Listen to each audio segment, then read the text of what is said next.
Bueno, ahí está grabando. Comenzamos entonces. Tema correspondiente a la unidad número 2, control de los síntomas, astenia, anorexia, caquexia y deshidratación. Hablamos de estos tres signos y síntomas como un conjunto de signos y síntomas que van agrupados. En este caso van de acuerdo a una etiología que se relaciona bastante entre ellas, ¿sí? Anorexia, caquexia, astenia, las tres juntas. Y recordemos que un signo es una manifestación detectable, ¿sí? Sobre todo acá puntualmente en el caso de la caquexia es un signo bastante neto, ¿sí? Es observable a través de la inspección y en algunos otros casos también a través del laboratorio y otros métodos. El síntoma es la manifestación subjetiva, lo que siente y avisa el paciente, lo que percibe, y nosotros lo podemos medir a través de su relato. En este caso, muy netamente hacemos referencia a la astenia. Abordaremos dos trastornos principales, que son los trastornos nutricionales y los trastornos hídricos. Dentro de los trastornos nutricionales, los tres primeros signos y síntomas de lo que hablamos, y en los trastornos hídricos solamente abordaremos la deshidratación, ¿sí? Es necesario hacer una exhaustiva valoración. Chicos, por favor, hay unos micrófonos encendidos. Les decía que es necesario hacer una valoración puntual para poder cuantificar el grado en que se manifiestan estos signos y síntomas, ¿sí? Decimos valoración, hacemos referencia a la apreciación que realizamos nosotros a través del examen físico y también instrumental sobre la cantidad de tejido graso y muscular en el caso de los trastornos nutricionales, que lo podemos realizar también a través del peso, pesando al paciente en una balanza, y en el caso de los líquidos, midiendo el líquido extracelular por diferentes métodos también que tiene el paciente. Comenzamos entonces con los primeros, los trastornos nutricionales, ¿sí? ¿Cómo hacemos la valoración? ¿Cómo medimos ese grado de nutrición que tiene el paciente? ¿Bien? Hay distintas maneras, las más comunes, quizá ustedes ya lo han utilizado y con las que ya han trabajado en algún momento con los pacientes, es, por ejemplo, medir el pliegue tricipital, tomando la parte posterior del brazo, haciendo un pliegue, realizando un pliegue, y ese valor debe rondar aproximadamente los 10 milímetros, ¿sí? Los 10 milímetros de espesor. En la pinza que yo hago con los dedos, debe medir aproximadamente 10 milímetros. Por debajo de eso decimos que hay una escasez, una disminución del tejido adiposo. También lo podemos hacer midiendo la circunferencia abdominal con una cinta métrica, quizá es la zona donde más se acumula el tejido graso. Esos valores rondan los 102 centímetros en el caso del hombre y los 88 centímetros en el caso de la mujer, ¿sí? Más precisamente, ¿cómo podemos medir, cuantificar la cantidad de tejido? A través del índice de masa corporal. El índice de masa corporal se calcula con el peso del paciente medido en kilogramos dividido en la talla del mismo medido en metros, ¿sí? La talla al cuadrado medido en metros. Eso me da un valor que generalmente se va a una tabla, se lo percentila, tiene esa tabla, y se mide tomando valores de referencia, ¿sí? Y nosotros acá podemos decir que por debajo del 10% del peso normal del paciente refiere a un adelgazamiento, por debajo del 15% un adelgazamiento extremo, y cuando pierde más del 20% decimos que está en un estado de caquexia. El índice de masa corporal normal, para tomar valor de referencia, oscilan entre los 19 y el 25, 19 y 25, eso sería el valor normal. Por debajo de eso, adelgazamiento, por arriba de eso, sobrepeso. También se puede medir a través del laboratorio ¿sí? Nosotros siempre en los estudios clínicos, mejor dicho, en los estudios clínicos se solicita en laboratorio, y dentro de ellos puntualmente lo que vamos a medir acá es un proteinograma, la cantidad de proteína plasmática que tiene la persona, también la glucemia, la cantidad de ácidos grasos, el colesterol, etcétera, etcétera, ¿sí? Bien, entonces, ¿cómo podemos definir la anorexia? La anorexia es la falta total y patológica del apetito, que lleva al paciente al cuadro este de desnutrición proteica, que es la caquexia, desnutrición severa. La anorexia se diferencia de la saciedad, ¿sí? Siendo esta la pérdida fisiológica, la pérdida normal, la sensación agradable que tiene uno cuando come y se llena, ¿sí? Entonces, a no confundir la saciedad, yo me alimento y quiero una cantidad de alimento en forma agradable. Cuando alcanzo un determinado volumen, no siento más deseo de comer y eso se llama saciedad. En cambio, la anorexia es totalmente patológica. La persona puede estar días y días sin comer y aún así no tener apetito, ¿sí? También es sinónimo de inapetencia, nada más que la inapetencia en un grado variable es proporcional. Con el tiempo va perdiendo el apetito y en el caso más extremo llega a la anorexia. La anorexia me lleva a este cuadro de desnutrición severa, severísima, que es la caquexia, ¿sí? Y se caracteriza por la pérdida de peso, por degradación del tejido graso y también del tejido proteico, o sea, el músculo. Es una condición severa, grave y de condición irreversible, ¿sí? Nosotros cuando decimos que, a ver, la persona, nosotros tenemos una fuente de energía normal que es el tejido graso. Cuando el cuerpo necesita energía, lo primero que gasta son los hidratos de carbono, ¿sí? Es una reserva pequeña que solemos tener en el músculo y en el hígado a través del glucógeno, ¿sí? Se acabó el glucógeno e inmediatamente el cuerpo comienza a degradar las reservas más abundantes, que son los lípidos. Y de hecho los lípidos son los que aportan más calorías en el metabolismo, ¿sí?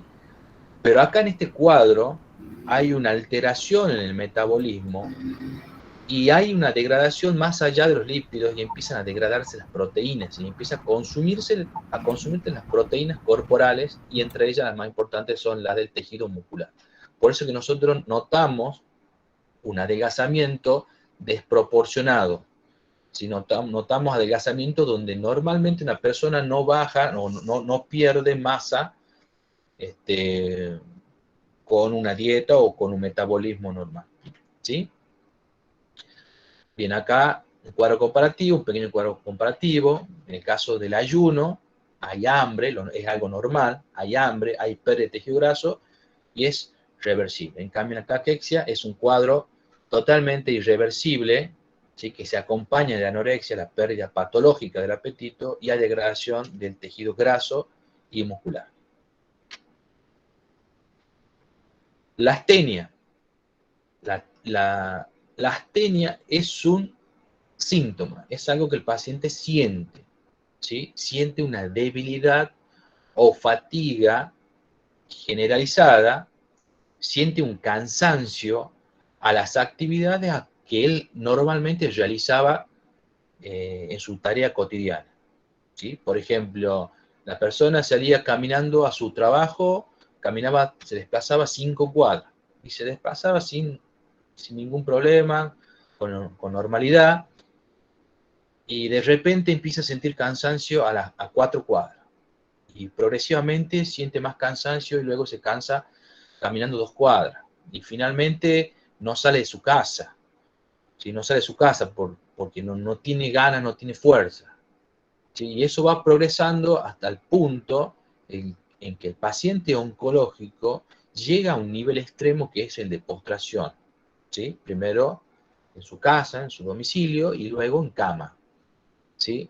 El caso más severo es cuando la persona no puede levantarse de la cama, no tiene fuerza y aún así no tiene fuerza para realizar movimiento con sus miembros.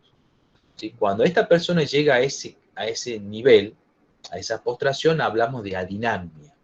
Y el prefijo a, falta de dinamia, viene de movimiento. La persona tiene una limitación del movimiento. ¿Sí? O sea que siempre hablamos en conjunto de astenia y adinamia. Como astenia, la debilidad que siente la persona, la falta de fuerza a las actividades, y la adinamia a la falta del movimiento que realiza normalmente. ¿Alguna pregunta hasta ahí? No, profe. ¿Habrán No, visto algún profe. caso? No. ¿Habrán visto algún caso, por ejemplo? Sí. Astenia puede ocurrir cuando una persona está anémica y empieza con astenia. Exactamente. ¿Sí? ¿Por qué la anemia genera astenia? Porque en la anemia, Disminuye los glóbulos rojos. bien, hay distintas enfermedades que producen anemia, ¿sí? Bueno, en el caso del cáncer hay una Mm, pérdida. Si hay una disminución de glóbulos rojos, muy probablemente haya un sangrado, ¿bien? Y también es producto del metabolismo que genera el tumor. Ya vamos a ver más adelante, el tumor genera sustancias que generan un movimiento. Pero bueno, también, o sea, no solamente en esta enfermedad se produce la astenia, en la mayoría de las enfermedades crónicas, cuando los pacientes llegan a situaciones graves, situaciones terminales, ¿sí? Hay astenia. La falta de oxigenación en los tejidos, como dice acá la compañera, genera la astenia, la falta de fuerza, ¿sí? Bien, y en la foto que le he mostrado recién, ¿sí? No sé si les ha llamado la atención, han visto el paciente con adelgazamiento extremo, ¿sí? Quizá eso por ahí también lo hayan visto en algún momento que hayan cursado alguna materia y hayan visto algún paciente internado de esas características. Bueno, continuamos. ¿Qué sucede acá? ¿Cuáles son las consecuencias de estos trastornos? Bien, hay una alteración en el metabolismo, hemos dicho, hay una alteración en el metabolismo en general, principalmente el metabolismo de los hidratos de carbono, de los lípidos, de las proteínas. ¿Sí? Todo esto me va a llevar a un balance energético negativo. ¿Sí? Estamos de acuerdo en eso. ¿Qué sucede en el caso de los hidratos de carbono? Hay un aumento de la gluconeogénesis. No sé si se acuerdan la definición, el concepto, la gluconeogénesis es la formación de glucosa a partir de otros compuestos. ¿Sí? Acá está todo mal coordinado y empieza a formarse glucosa a expensas de la degradación de lípidos. ¿Sí? Acá empieza a haber una degradación exagerada de lípidos y de proteínas y eso las células lo transforman en glucosa. ¿Sí? Esto genera un aumento de la glucemia, ¿bien? Hay digamos, posteriormente esto lleva a una resistencia a la insulina, por lo tanto, no hay un buen uso de la glucosa. Hay mucha glucosa circulando en sangre, pero no puede ser utilizada por las células porque la llave que abre la puerta a que entre esa glucosa a la célula tiene mucha resistencia, ¿sí? Hablamos de la insulina. En el caso de los lípidos, que quizá el fenómeno que más claro acá, hay una movilización, hay una degradación exagerada de lípidos, ¿sí? Por lo tanto hay una movilización en sangre, ¿sí? Hay una hiperlipidemia, ¿sí? Al disminuir los depósitos grasos, o sea, al haber una degradación del tejido adiposo, esos lípidos van a sangre y aumentan su concentración, ¿sí? Bien, ya habíamos dicho también que hay un aumento en el catabolismo, la degradación de las proteínas, y simultáneamente hay una disminución en la síntesis. ¿Sí? Simultáneamente se frena la síntesis de proteínas. Bien, no sé si terminan de entenderlo, si lo van viendo esto, cómo cierra el cuadro. ¿Sí? Siempre el metabolismo se relaciona los tres, los hidratos de carbono, los lípidos y las proteínas. ¿Sí? Todo esto me lleva al efecto final, que es un balance energético negativo. ¿Bien? ¿Y qué sucede en el paciente? ¿Cuál es el efecto final en el paciente? Bueno, hay muchos. Yo he puesto aquí solamente algunos. Bien, entre ellos, disminuye la supervivencia. Lógicamente, al llevar este cuadro, tiene menor tiempo de supervivencia, ¿sí? Menos tiempo de vida. también está expuesto a complicaciones quirúrgicas. Quizá algunos pacientes se someten a un tratamiento quirúrgico, pero en estas condiciones sabemos que el paciente va en una condición muy desfavorable, ¿sí? En el preoperatorio, si ustedes habrán visto, si habrán estudiado preoperatorio, bien, una de las necesidades, algo muy importante, es la concentración de proteína que tiene para poder reparar los tejidos, para poder realizar el fenómeno de coagulación de la sangre, ¿sí? Y muchos otros más. Bien, entonces acá, al haber una deficiencia de nutrientes, va con un riesgo elevadísimo a complicaciones postquirúrgicas. También hay menos respuesta a los tratamientos, y a los otros tratamientos, los tratamientos coadyuvantes.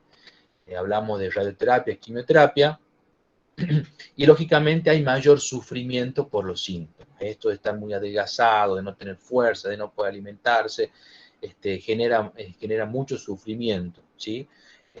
Mucho sufrimiento físico y también psicológico. La depresión, por ejemplo, es uno de los trastornos secundarios a todo esto. Lógicamente, todo esto lleva al paciente a tener una menor calidad de vida.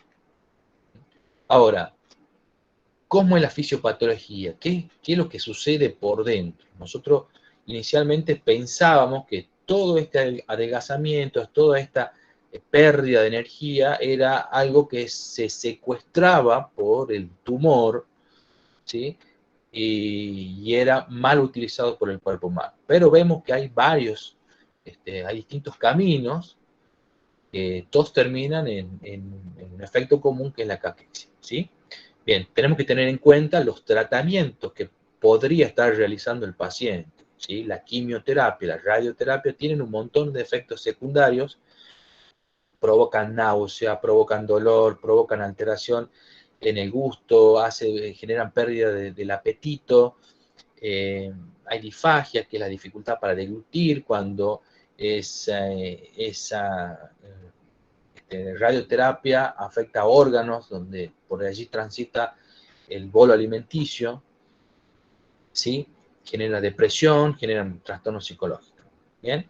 Eso lleva a que, lógicamente, disminuya la ingesta, ¿sí? Tener náusea, alguien que tiene náusea no va a querer comer, disminuye la ingesta, pierde peso y lleva una caquexia, ¿sí? Otra posibilidad es que los factores, ¿sí? que el paciente tenga factores extra, como por ejemplo que los tumores sean propios del aparato digestivo. ¿Sí? En este caso, más allá de todas estas posibilidades de que el paciente no pueda comer, además hay una dificultad para deglutir, ¿sí? Hay disfagia, hay odinofagia, hay náusea, hay vómito, hay obstrucción, ¿sí? Hay síntomas obstructivos. Entonces esto suma a la disminución de la ingesta, la posibilidad de que el paciente ingiera alimentos, ¿bien? Pero por ahí la posibilidad más importante y que tenemos que tener en cuenta nosotros es que los tumores generan sustancias que llevan a la disminución de la ingesta. ¿Cómo?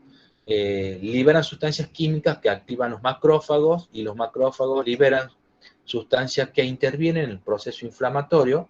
Estas sustancias son las citoquinas, ¿sí? Y estas citoquinas aumentan la lipólisis, o mejor dicho, estimulan la lipólisis. Por eso yo le decía hace rato que el metabolismo de los lípidos quizás es el más alterado de todos, ¿sí? Estas sustancias que intervienen en los procesos inflamatorios, por ejemplo, la interleuquina 6, la interleuquina 1, el factor de necrosis tumoral y el interferón gamma. También hay neuropéptidos. Estas sustancias químicas son captadas por el organismo y generan anorexia, ¿sí? La anorexia, o sea, pierde el apetito, disminuye la ingesta y secundariamente aparece la caquexia. Cuando el paciente ya está adelgazado, cuando el paciente está caquéctico, tiene un gran deterioro de su imagen corporal, ¿sí? Disminuyen mucho las relaciones sociales, bien, hay ansiedad, hay depresión y aparecen todos estos trastornos secundarios de los que veníamos hablando. Bien, ¿qué posibilidades terapéuticas hay? ¿qué sucede o cómo podemos contrarrestar todo esto? La nutrición, en este caso, es difícil, ¿sí?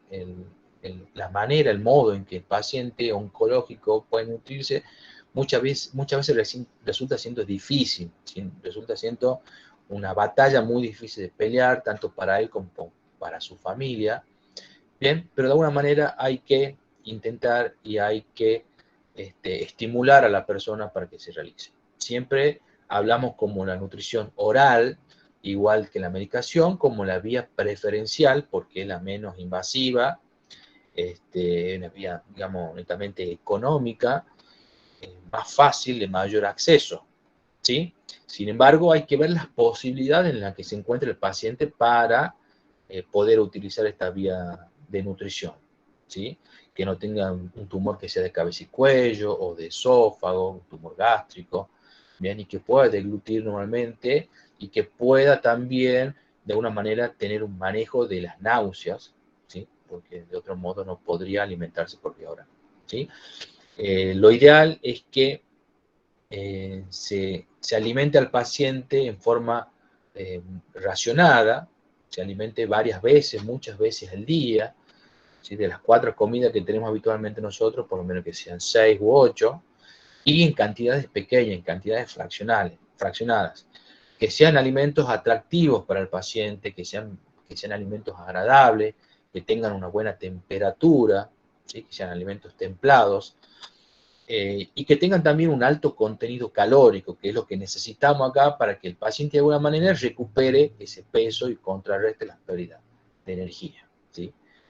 Alimentos que tengan alto contenido calórico, por ejemplo, agregarle, dar un extra de leche en polvo o algunos suplementos dietéticos, suplementos vitamínicos, los quesos, por ahí si el paciente los tolera, serán buenos porque tienen alto poder calórico, ¿bien? La otra posibilidad es que el paciente se alimente a través de una nutrición enteral. La nutrición enteral podría ser a través de un sondaje nasogástrico, a través de una gastrostomía, ¿bien? Esto ya es secundario y es un poco menos probable que lo primero, ¿sí? Se utilizan cuando el paciente puede tener una tolerancia al sondaje nasogástrico, cuando es necesario la administración controlada y en horario de ciertos medicamentos que no puede deglutir, y lógicamente que se puede realizar la colocación de esa sonda, ¿sí? La alimentación parenteral no suele ser de un uso habitual, ¿sí? No suele ser de un uso habitual. La alimentación parenteral, paralelo a la nutrición enteral, digamos, los nutrientes van a sangre, se realizan a través de un sachet que se coloca a través de una vena de grueso calibre, a través de una vena yugular o una vena subclavia, y esos nutrientes van directamente diluidos en el torrente sanguíneo, ¿sí? ¿Por qué le digo que no es muy habitual? Primero, porque tiene un alto costo, ¿sí?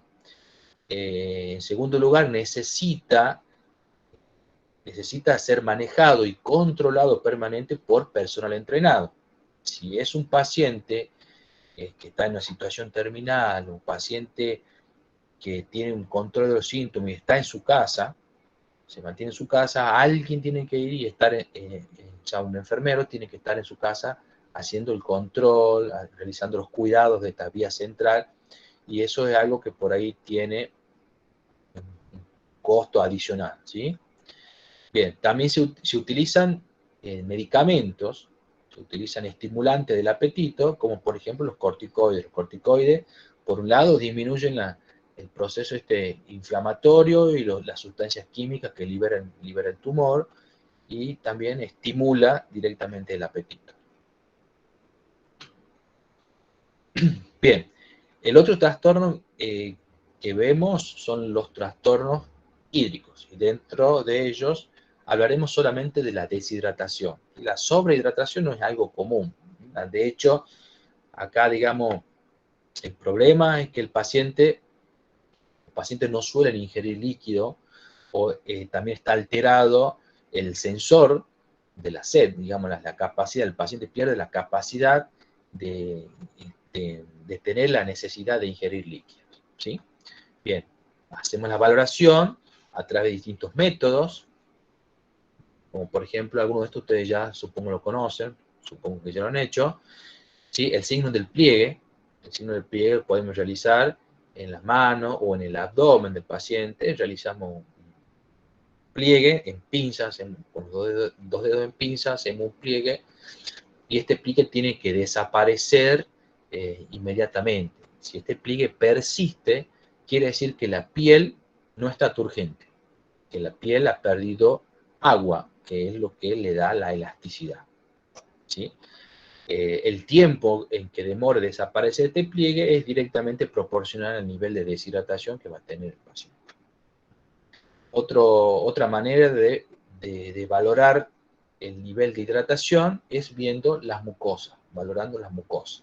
La mucosa bucal, por ejemplo, le pedimos al paciente que abra la boca y examinamos la lengua y la mucosa yugal, la mucosa de las comisuras, la mucosa de los labios, ¿sí?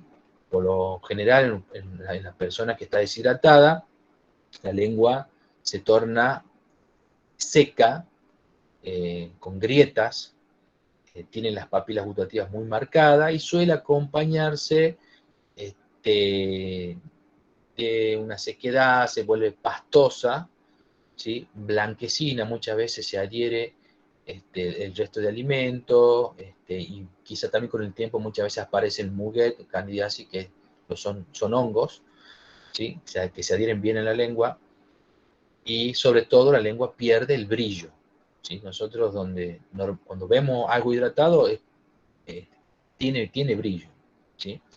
También podemos controlar, hablando de mucosa, en los ojos, podemos valorar la mucosa de la conjuntiva ocular. También se va a ver brillante y húmeda. El control de la diuresis es imprescindible. ¿Sí? El control de la diuresis decimos que es la cantidad de orina que la persona elimina en un tiempo determinado. ¿Sí? De repente la persona deshidratada se va a presentar oligúrica, con un volumen menor a 800 mililitros en un día, y podemos decir que está por debajo de lo normal. ¿Bien? Y el otro control es el control de la piel, el control general de la piel. La piel, igual que en el signo del pliegue habíamos dicho, nosotros la inspeccionamos y de repente la piel se pone seca, se descama y se pone agrietada.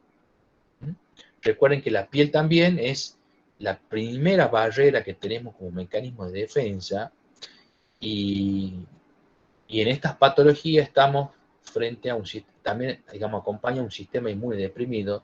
Por eso es que es muy importante tener la piel en buenas condiciones, ¿sí? La persona de por sí ya tiene más riesgo, tiene más posibilidades de enfermarse, entonces es muy necesario que tenga un buen cuidado de la piel.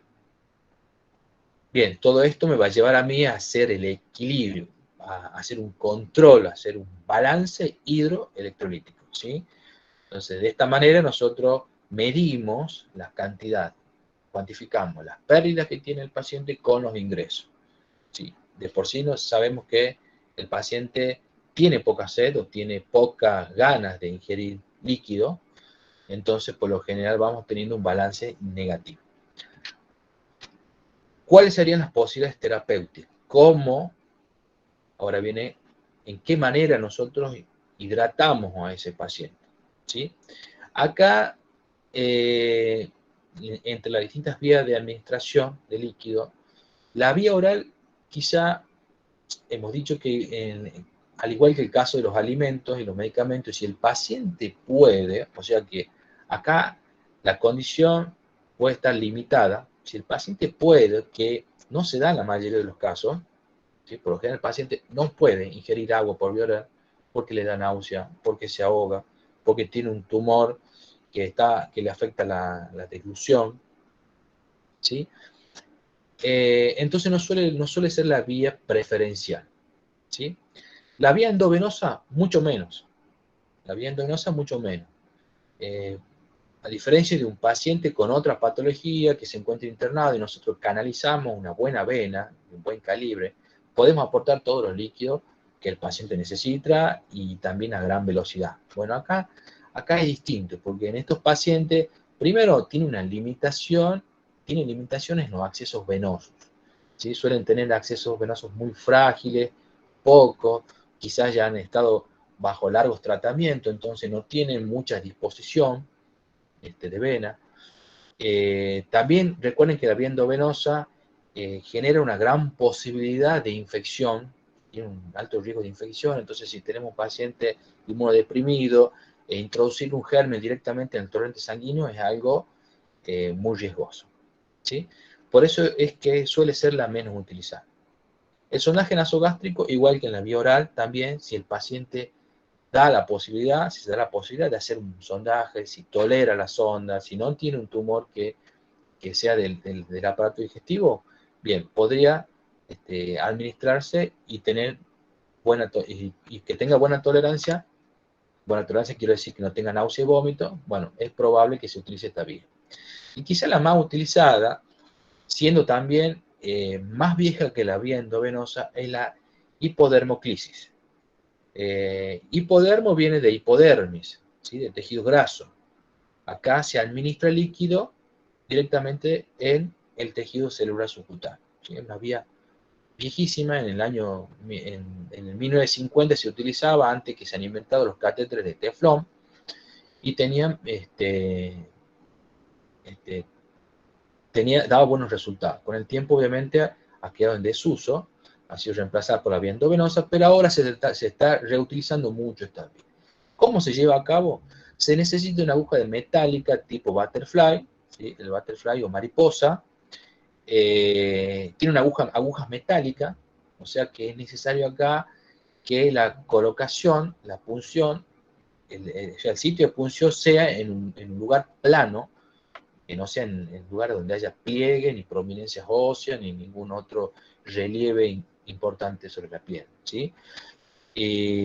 Se hace la punción, se pone un parche transparente o gasa y cinta, y si eso queda bien fijado, puede tener un tiempo de permanencia mucho mayor del que tiene la vía endovenosa, ¿sí? Este tipo de canalizaciones pueden permanecer durante 10 días, 15 días, siempre y cuando se les dé un buen uso. Por eso acá es muy importante la educación familiar. El paciente puede estar en su casa, nosotros le informamos a la familia cómo va a tener el dispositivo, en qué momento se va a administrar el líquido, que el paciente adopte posiciones cómodas y que el familiar lo controle, lo vigile, ¿sí? Si hay alguna alteración, se informa, si hay un desplazamiento de la aguja, se retira. También es importante que la persona que lo acompañe lleve un registro de la cantidad de líquido aportado, ¿sí? Por día, por semana, en sus distintos horarios. ¿Qué beneficios tiene? Eh, Esta vía tiene menos riesgo de infección que una vía endovenosa y permite aportar gran cantidad de agua, o mejor dicho, una cantidad moderada de agua, de líquido, aunque ustedes no lo creen, el tejido celular tiene una buena absorción, si aunque no tenga buena circulación, tiene una buena absorción y una buena tolerancia, siempre y cuando la solución administrada no sea hipertónica, ¿sí? Tiene que tener la misma osmolaridad que el tejido, el organismo, y de esa manera no va a generar un daño, ¿sí? Entonces, a una velocidad lenta, pero constante, se pueden administrar grandes cantidades de líquido, las necesarias para el paciente. Licenciado, sí, mire, Sí, yo tengo experiencia con esta vía, lo hice en los cuidados que realizo a pacientes oncológicos y digamos, cuando comenzamos con la hidratación subcutánea, digamos, lo hacemos a 7 gotas por minuto. Y como no teníamos ese catéter que usted estaba recién describiendo, que es el catéter ese tipo mariposa, sí, por órdenes de la oncóloga, digamos, que es la médica con la que yo trabajo, lo hice con una Avocat 24. Bien. En la zona de arriba de la mama del paciente, porque era un cáncer de mama, en la parte digamos, de la mama no afectada, y cuando lo coloqué, digamos, el goteo es a 7 minutos, y se va controlando cómo el paciente lo va absorbiendo, y a medida, sí, a 7 gotas dura 24 horas, y se va viendo la tolerancia, y al otro día se comenzó a 14 gotas, y así para tener un plan de hidratación en un paciente, bueno, terminal ya de cáncer de mama. Pero usamos el Avocat número 24. Bien, perfecto, ¿sí? Uso Una aguja pediátrico. fina. Sí, de uso Un pediátrico. catéter, exactamente, un catéter de tipo pediátrico, ¿sí? De hecho, ha quedado, es un dispositivo que ha quedado en desuso, que ha sido reemplazado por los catéteres cortos para administración endovenosa, entonces por ahí resulta más difícil conseguirlo. ¿Sí? El Butterfly es difícil Claro, conseguirlo. eso es difícil conseguirlo, por eso como la paciente ya necesitaba la hidratación, porque ya estaba, ya le habían dado el alta de la institución y estaba en su hogar y necesitaba ser hidratada, entonces ella me dice hacerlo con una Avocat 24, me dice, y ha funcionado, porque la paciente esta pudimos hidratarla más de 21 días. Bien, perfecto. ¿Sí? Ahí están viendo, bien la compañera, ha dicho que tenía colocado en la región superior de las mamas, ¿sí? En la región subclavicular, en la región del abdomen y en la región del posterior del brazo, son sitios comunes donde tienen muy buena tolerancia, ¿sí? Además, si se quiere administrar más cantidad de líquido, ¿sí? Se puede colocar una vía adicional, ¿sí? Podrían ser dos donde simultáneamente esté pasando líquido y quizás también medicación. Porque muchas veces el paciente en una situación de dolor agudo, no podemos encontrar una vía endovenosa para pasarle la infusión de morfina, por ejemplo, que era uno de los analgésicos que ustedes han visto el día martes. Entonces realizamos una vía subcutánea. ¿Bien? Y a través de las vías subcutáneas, como dice la compañera, un goteo lento de 7 gotas por minuto, se va administrando la morfina y el agua que necesita el paciente. Y por otra vía paralela también se puede seguir administrando más. ¿Entendido? Sí, perfecto. Bien. Sí, profe. Bueno, y me voy con esta frase que por ahí le he puesto. Algún famoso dice quien lo dijo. Sin embargo, me da, o sea, quiero que me ha quedado un razonamiento, ¿sí? No es la altura, ni el peso, ni los músculos, ni la belleza que te hacen una gran persona, es el corazón y la humildad, ¿sí? Esta frase motiva mucho, es muy motivadora, sobre todo a este tipo de pacientes que a medida que van perdiendo peso, que van perdiendo su fuerza y que van perdiendo sus actividades cotidianas, se van tirando abajo hasta llegar a fondo, ¿sí? Nosotros, como hemos dicho, en el caso de la alimentación es muy importante insistir, motivar al paciente a que realice la alimentación, a que lleve adelante el tratamiento, ¿sí? Entonces, de esta manera, podemos ayudarlo mucho más. Que era la finalidad que nosotros tenemos en el cuidado paliativo, ¿no? Brindarle la mejor calidad de vida a la persona mientras paralelamente va con su sufrimiento. ¿Estamos? Sí. Sí, profesor. Sí, profe. Sí, Bien. profe. Bueno, ¿algunas dudas, preguntas que quieran realizar? No, todo muy claro y No, comprensible. sí, profe, ninguna duda, todo estuvo muy bien. Bueno, Todo bien, profe, claro. espero que la clase le haya servido. Recuerdo, el material va a estar subido. Y espero las opiniones que nos pueden realizar acá. Veo que por ahí no enciende la cámara o a veces dicen que les queda claro el tema y por ahí que nos queda la duda a nosotros. Les pido que participen en el foro. ¿Sí? Quien tenga un planteamiento puede hacer un aporte, el compañero puede responderle y de esa manera trabajamos dinámicamente. ¿Sí? Muchas gracias, Bien, Pablo. Sí, Excelente la Perfecto, profe, presentación, muchas gracias. muy claro. Espero que los chicos puedan enriquecer esta